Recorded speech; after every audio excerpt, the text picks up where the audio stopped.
या आवाज़ नहीं उठाती तो आज हम उनको नहीं जानते और वह इतिहास के पन्नों में विलीन हो जाती। पर उन्होंने इसके खिलाफ आवाज़ उठाई है, इसलिए आज हम सब यहाँ पर इकट्ठा हुए उनके बारे में जानने के लिए, सुनने के लिए।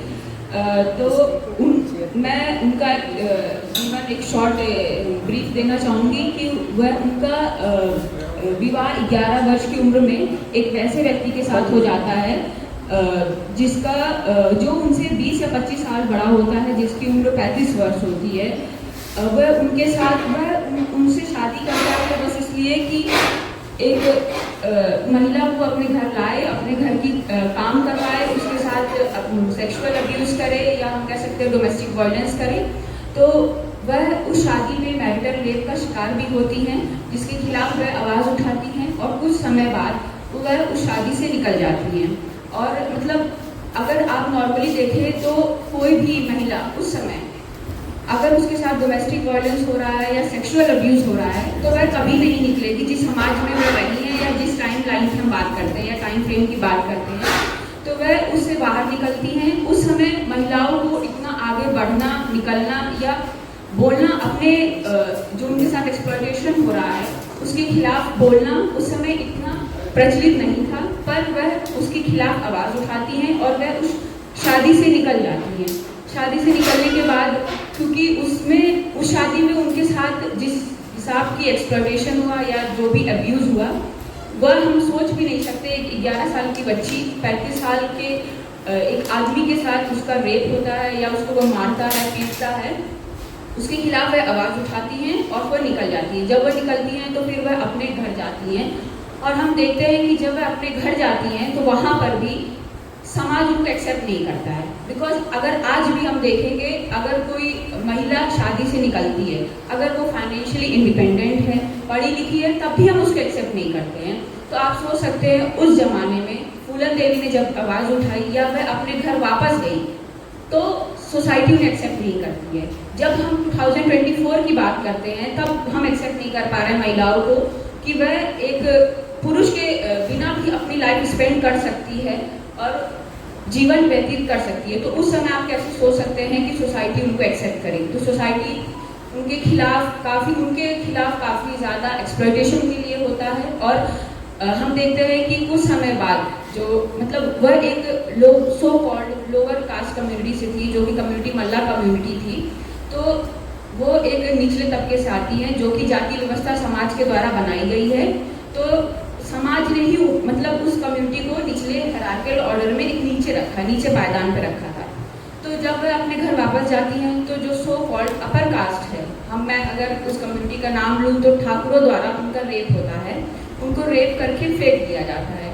तो क्योंकि सोसाइटी का एक माइंडसेट है कि अगर कोई महिला है वो मतलब अगर हम आज की लैंग्वेज में बोले तो अगर उसका डिवोर्स हो गया है या वह किसी मेल पर डिपेंडेंट नहीं है तो then she is just object to use. तो उस तरह से उनको वस्तु की तरह यूज करा जाता है। सोसाइटी उनको एक्सेप्ट नहीं करती है। तो ठाकुरों द्वारा उनका रेप होता है और फेंक दिया जाता है उनको।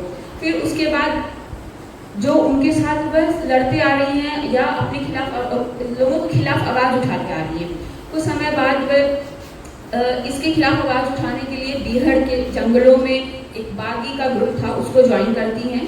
उसमें वह मतलब हथियार चलाना सीखती हैं, सेल्फ डिफेंस सीखती हैं ताकि वह अपनी रक्षा कर सके। क्योंकि इतना ज़्यादा उनके साथ एक्सप्लॉयटेशन हुआ था, हम जब पढ़ते हैं तो देखते हैं किस हिसाब से हुआ। तो वह अपना एक सेल्फ डिफेंस या हथियार चलाना सीखती हैं। जब वह हथियार चलाना सीखती हैं तो वो ये भी जान लेती हैं कि मैं अपनी रक्षा खुद कर सकती हूँ, महिला होते हुए भी। फिर जो ठाकुरों के द्वारा उनका रेप किया गया, फिर वह कानपुर के एक गाँव में जाती हैं और उन्हीं ठाकुरों को कह सकते हो जो so called upper caste community थी, उसमें 21 लोगों को वो गोली से मार देती हैं। यहाँ पर मैं कोई ग्लोरीफाई नहीं कर रही हूँ कि लोगों को मारना चाहिए या नहीं मारना चाहिए। बात ये थी कि वह एक महिला होते हुए और दूसरी बात वह एक lower caste so called lower caste community से आती हुई एक महिला थी। उन्होंने अपने लिए आवाज़ उठाई। बात बड़ी ये है कि उन्होंने आवाज़ उठाई अपने लिए और वह 21 लोगों को मार देती हैं गोली से। उसके बाद सरकार उनको खोजने में लग जाती है कि मतलब लोग इसको एक्सेप्ट नहीं कर पा रहे थे कि कैसे मार दिया, लेकिन सोसाइटी ये एक्सेप्ट करने को तैयार थी कि एक महिला है तो वो एक्सप्लॉयटेड है तो हम उसको एक्सेप्ट कर सकते हैं क्योंकि वो एक महिला है। पर उन्होंने आवाज़ उठाई उसके खिलाफ उन्होंने 21 लोगों को मार दिया। उसके बाद सरकार उनको खोजने में लग गई, 1-2 साल वह छिपी रही जंगलों में। या हम उनके बारे में पढ़ते तो देखते हो किस तरीके से उस टाइम उन्होंने अपना समय व्यतीत किया।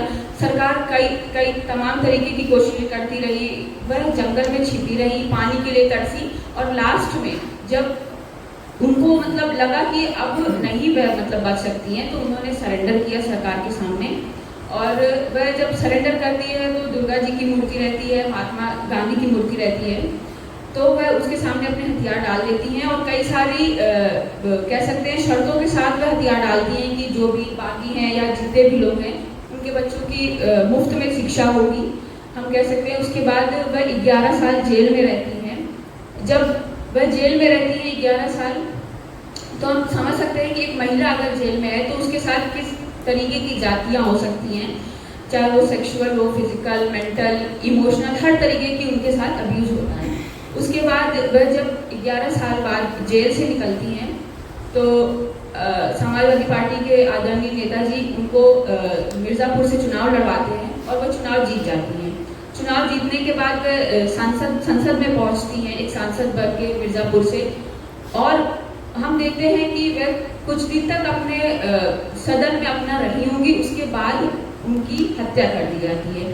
हत्या होती है उनके घर के बाहर, उनको गोली मार के, एक सो कॉल्ड अपर कास्ट व्यक्ति के द्वारा उनको गोली मार दी जाती है और वह मर जाती है वहाँ पर बात यहीं पे ख़त्म नहीं होती। हम देखते हैं कि अगर एक महिला आगे निकल रही है या अगर वह संसद तक पहुँच रही है तो लोग उसको नहीं एक्सेप्ट करते हैं और एक अपर कास्ट व्यक्ति के द्वारा उनकी गोली मारकर हत्या कर दी जाती है। पर ये बात वहीं पे फूलन देवी की बात वहीं ख़त्म नहीं होती है। उनकी पूरी लाइफ स्पैन जो है वो एक एग्जाम्पल है, कैसे वह पैट्रियार्की के खिलाफ लड़ी हैं, कैसे पितृसत्ता की गुलामी से वह बाहर निकली, या उनके खिलाफ जो जातिगत जो उनके ऊपर कह सकते हैं एट्रोसिटीज़ हुई कि वह एक मल्ला कम्युनिटी से थी, लोअर कास्ट कम्युनिटी से थी, so called lower caste community से थी। उसके बाद एक महिला होने के नाते जेंडर इनजस्टिस जो उनके साथ हुआ उसके खिलाफ उन्होंने आवाज़ उठाई। तो वह एक महिला ही नहीं, एक हमारे बीच एक ऐसी मिसाल एक पेश करती हैं कि अगर हम चाहें तो हमारा ना जेंडर मैटर करता है, ना कास्ट मैटर करती है, ना कम्युनिटी मैटर करती है। अगर हम चाहें तो अपने लिए आवाज़ उठा सकते हैं और लोगों को बता सकते हैं कि महिलाएं किसी से कम नहीं हैं, अपने लिए वह आवाज़ उठा सकती हैं और समाज में अपनी एक पहचान बना सकती हैं। तो उनका पूरा लाइफ स्पैन एक मिसाल रहा है। हम देखते हैं कि किस तरीके से वो लड़ती हैं, तो आज हम सभी को इंस्पायर करती हैं वो कि हम अपनी लाइफ में किस तरीके से आगे बढ़ सकते हैं। तो यही एक शॉर्ट स्पैन था। बाकी मैं अपने स्पीकर्स का वेलकम करती हूँ। अब मैं अभय मिश्रा सर को बुलाना चाहूँगी, जो कि हमारे सेंटर फॉर हिस्टोरिकल स्टडीज से उन्होंने PhD करी है और वह सोशल जस्टिस या माइनॉरिटी इश्यूज पे पढ़ते लिखते आ रहे हैं। तो मैं अब उनका स्वागत करना चाहती हूँ और मैं चाहूँगी कि फूलन देवी के ऊपर वे कुछ बोलें। हाँ। फूलन देवी जैसी एक अहम शख्सियत, एक समाज के शोषण के खिलाफ लड़ने वाली महिला को आज यहाँ उनके 61 यानी 61वें जन्म दिवस के मौके पे उनको याद करने के लिए इस आयोजन का एहतमाम किया है। किसी भी स्पीकर्स के लिए बोलना एक उपलब्धि हो सकती है, लेकिन किसी भी संगठन को चलाना और इस तरह की तैयारी करना उस स्पीकर की उपलब्धि जो है, जो उसका योगदान है, उससे भी 1000 गुना ज़्यादा होता है। तो इसलिए जो भी हमारे साथी हैं, मैं उनका एक बार फिर से शुक्रिया अदा करना चाहता हूँ।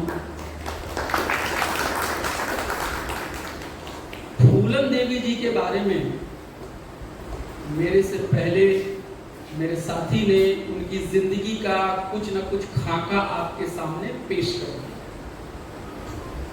फूलन देवी के ऊपर कुछ किताबें हैं, उसमें से एक किताब जो है वो आप लोगों से मेरी गुजारिश है कि उसको आप लोग जरूर देखिएगा, जिसको फूलन देवी के साथ साथ में 2 ऑथर मैरी थेरसे और पॉल रामबेली ने मिलके फूलन जी की जो बातें थी उनको उन लोगों ने आगे बढ़ाने के लिए एक किताब लिखी the bandit queen of India and Indian women's amazing journey from peasant to international legend. ये किताब 2003 में आई है।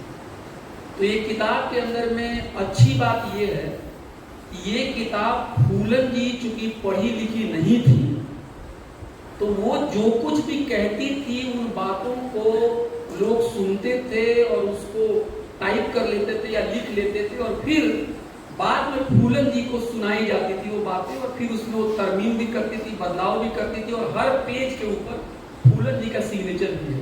तो ये किताब आप एक तरह से ऑथेंटिक मान सकते हैं। इस किताब में जो कि इजीली अवेलेबल है, मेरे पास पीडीएफ भी है, अगर आप कहेंगे तो मैं शेयर कर सकता हूँ।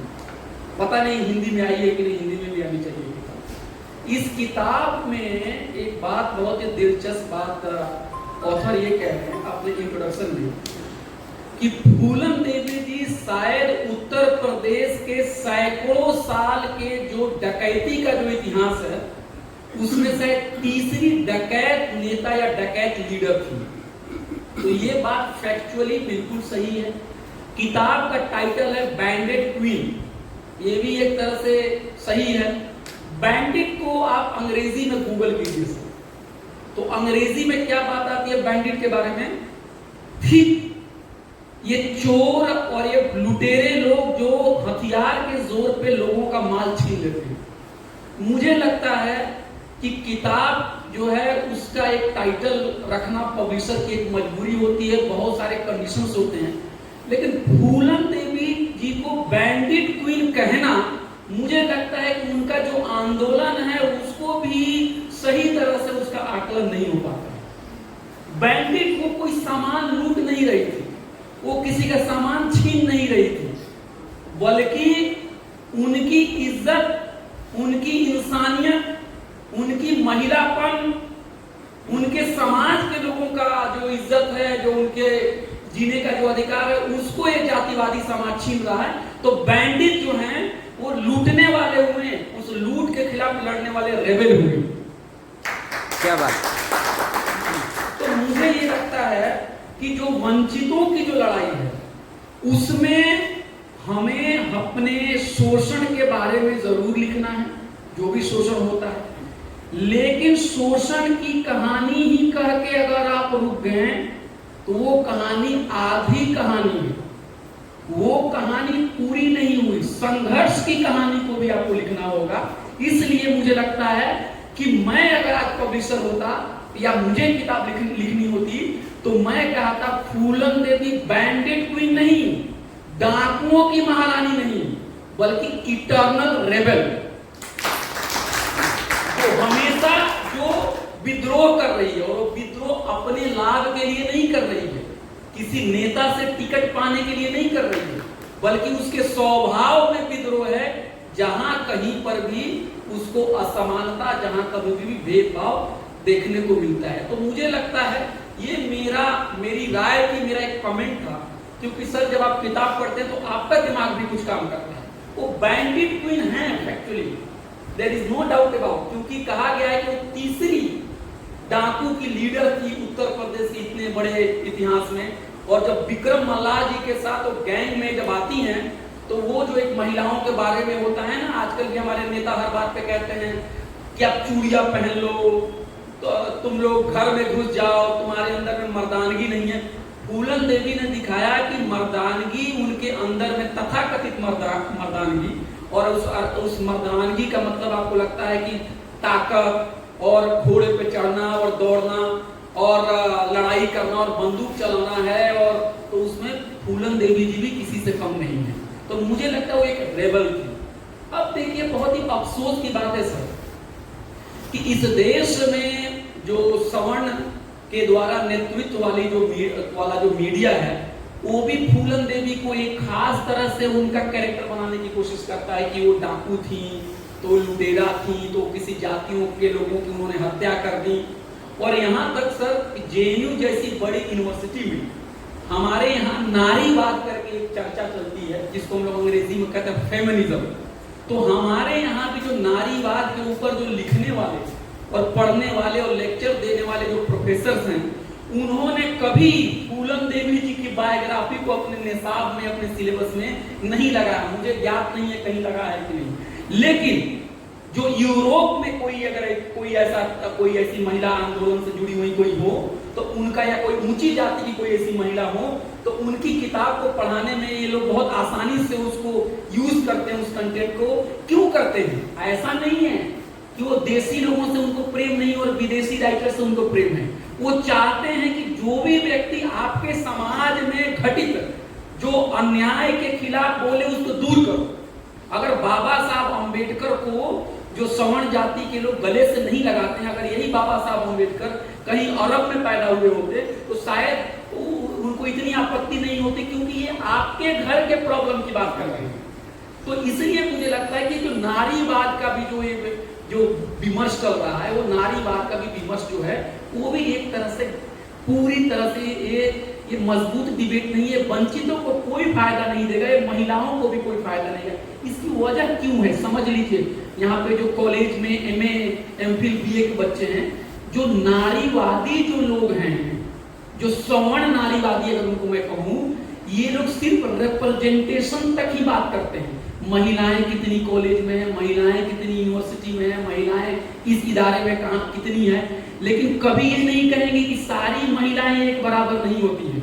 कितनी घटनाएं आपको सवर्ण महिलाओं की मिलती है कि उनके ऊपर गांव में हमला होता है, और कितनी घटनाएं आपको दलित और पिछड़े और आदिवासी महिलाओं की होती है जिनके ऊपर आपको हमला किया जाता है। तो वो महिलाओं को भी एक होमोजीनियस तरीके से देखना चाहती हैं, और महिलाओं के अंदर में कास्ट, क्लास के बेसिस पे जो डिफरेंसेस है उसको देखना नहीं चाहती हैं, और जाति के सवाल को लोग दबाता है सर।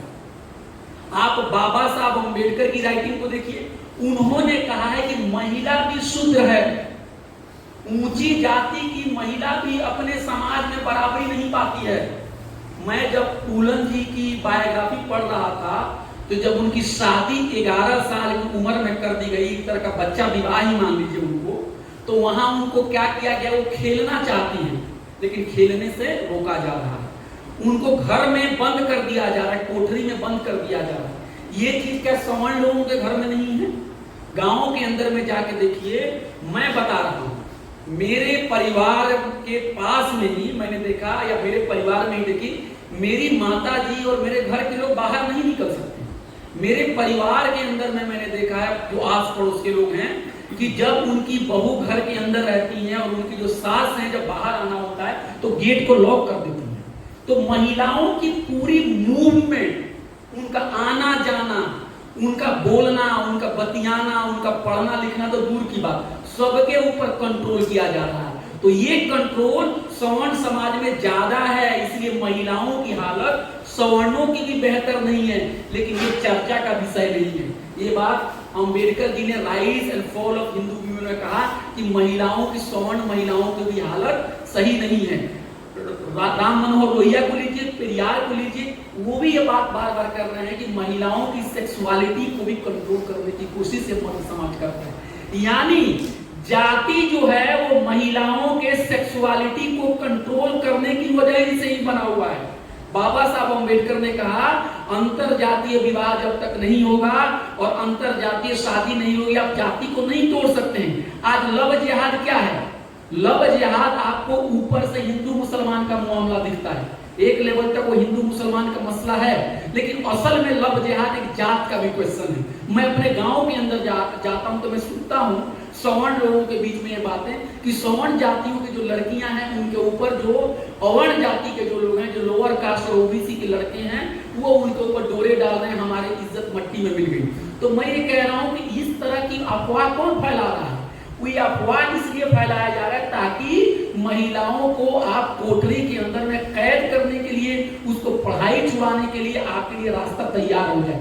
तो फूलन जी की जो लड़ाई है, ये सिर्फ इससे न सिर्फ पिछड़ी जातियों के और दलित और बहुजन समाज के महिलाओं के लिए मुक्ति का द्वार खुलेगा, बल्कि इसके लिए सवर्ण जाति के महिलाओं का भी मुक्ति का द्वार खुलेगा। लेकिन अफसोस की बात है कि फूलन जी को कहा जाता है कि ये ऊंची जाति के खिलाफ थी, तो एक खास जाति के लोगों को उन्होंने कत्ल किया और उनके खिलाफ बदला लिया गया। ये बहुत ही अफसोस की बात है। और इसीलिए इस जेएनयू जैसे तथाकथित सर प्रगतिशील संगठन, प्रगतिशील यूनिवर्सिटी में भी बहुत सारी जो छात्र संगठन है वो फूलन जी के ऊपर प्रोग्राम नहीं कराना चाहते। उनको लगता है क्या पता कुछ स्वर्ण मानसिकता के जो लोग हैं वो लोग हमसे नाराज हो जाए, हमारी पार्टी के कैडर से निकल जाए। इसलिए मुझे लगता है कि समाजवादी छात्र सभा ने जो प्रोग्राम किया है ये बहुत ही इंपॉर्टेंट है। और मैं ये अपील करना चाहता हूं कि फूलन जी को पढ़िए, इसका हिंदी में अनुवाद कीजिए, अंग्रेजी में अनुवाद कीजिए, तमाम भाषाओं में कीजिए और एक कोर्स का हिस्सा होना चाहिए। ये प्राइमरी स्कूल के कोर्स में भी इसके चैप्टर निकाल के इसको डालना चाहिए। और मैं ये कहना चाहता हूं कि आप पढ़िए फूलन जी की लाइफ के बारे में, आपको खुद पता चलेगा कि उन्होंने किन किन से पंगा नहीं लिया। उन्होंने सवर्णों से ही सिर्फ पंगा नहीं लिया, और सवर्णों से पंगा लिया तो सवर्ण जाति में पैदा हुए लोगों से उनकी कोई व्यक्तिगत दुश्मनी नहीं थी। अगर सवर्ण समाज में कोई व्यक्ति, कोई दबंग है, कोई जमींदार है और वो क्या करेगा, किसी महिला को पकड़ लेगा, उसका हाथ बांध देगा, उसकी इज्जत पे हमला करेगा, तो क्या उसको महान कहना चाहिए? क्या उसके खिलाफ कोई कार्रवाई नहीं होनी चाहिए? तो मुझे यही लग रहा है कि फूलन देवी की जो लड़ाई है वो महिला की एक लड़ाई है, एक जाति को तोड़ने की लड़ाई है। ये लड़ाई किसी सवर्ण समाज के खिलाफ नहीं है। सवर्ण समाज को भी सोचना चाहिए कि आप जो है जो जाति के ऊपर इतना प्राइड फील करते हैं, इस जाति ने क्या दिया।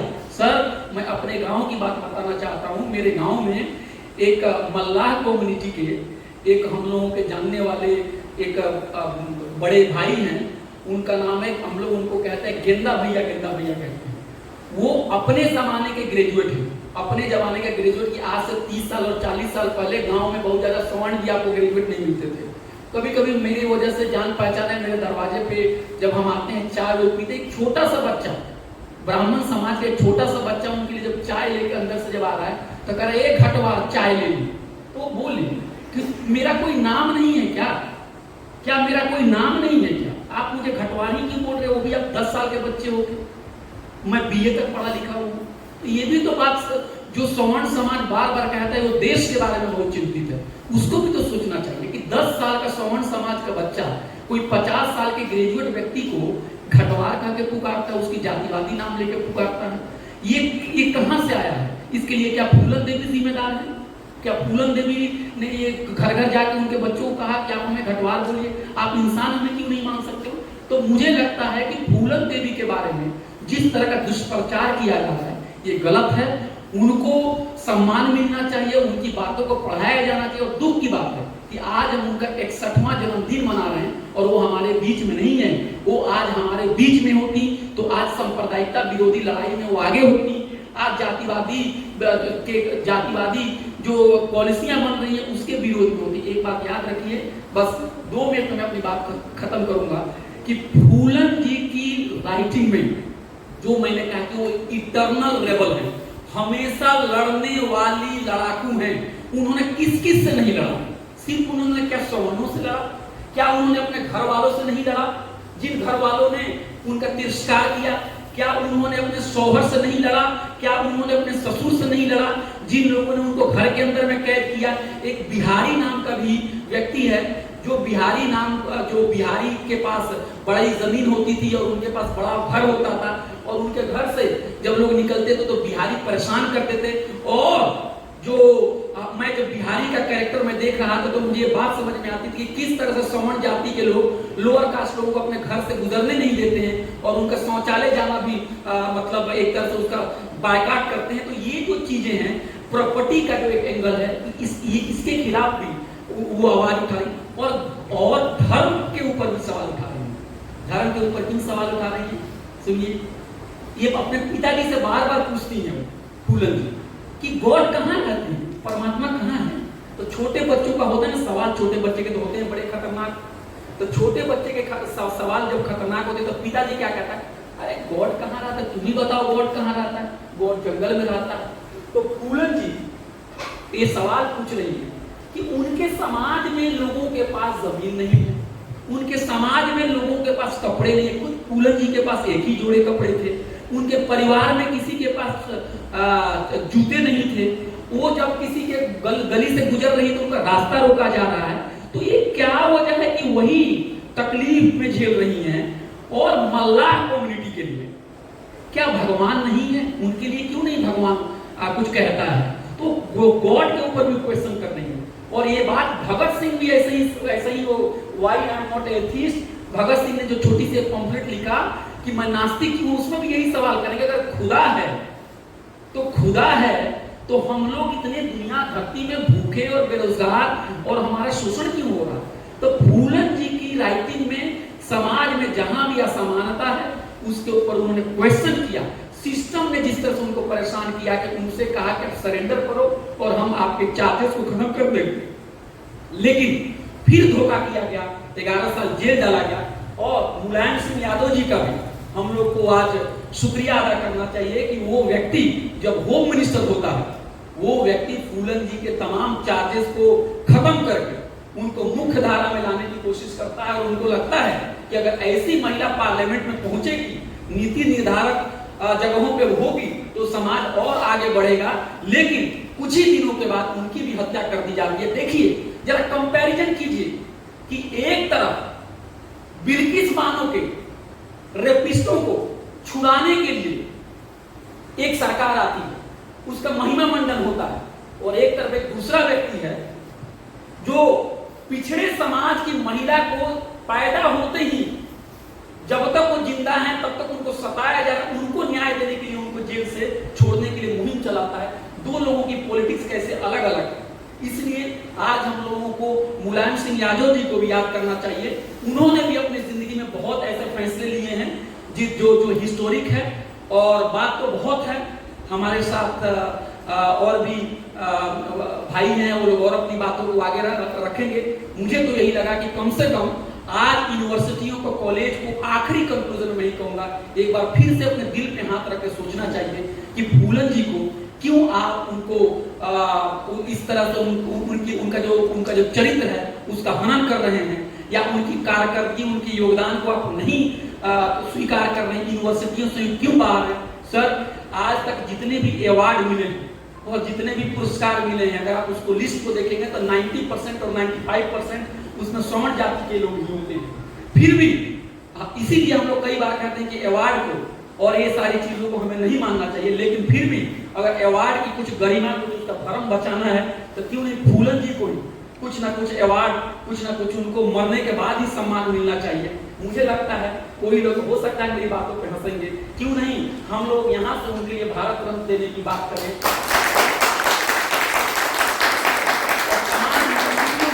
उनको पढ़ाया जाए, उनकी बातों को ट्रांसलेट किया जाए। अगर अवार्ड को देना ही है तो किसी सही आदमी को दो, उस आदमी को क्यों देते हो जिसका समाज में कोई रोल ही नहीं है। मुझे लगता है कि फूलन देवी जी, बाबा साहब अम्बेडकर, पेरियार, फूले, सावित्रीबाई फूले, डॉक्टर राम मनोहर लोहिया की जो विरासत थी उसी को आगे बढ़ी है, और उससे भी एक कदम आगे जाके उन्होंने न सिर्फ जुल्म सहा है बल्कि जुल्म के खिलाफ रेजिस्टेंस भी किया है, और उसकी मिसाल भी छोड़ी है। हम लोगों को भी याद रखना चाहिए, वंचितों की लड़ाई, वंचितों का साहित्य रोने धोने का नहीं है, बल्कि वो एक संघर्ष का भी साहित्य होना चाहिए। बहुत